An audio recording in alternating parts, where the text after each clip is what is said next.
Hi friends, welcome to Shapes for Beginners. Are you ready to learn some fun shapes today? Let's go! This is a square. Can you say it with me? Square. Square has 4 equal sides. 1, 2, 3, 4. Look at this. It's a circle. Say it with me. Circle. A circle is round and has no corners. This is a rectangle. Say it with me. Rectangle. It has 4 sides, but 2 are long and 2 are short. Here comes a triangle. Let's say it with me. Triangle. It has 3 sides and 3 corners. Ooh, look, it's an oval. Say it with me. Oval. It's like a squished circle.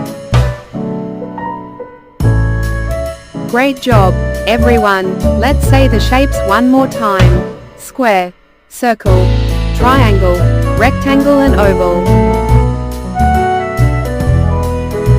Great job.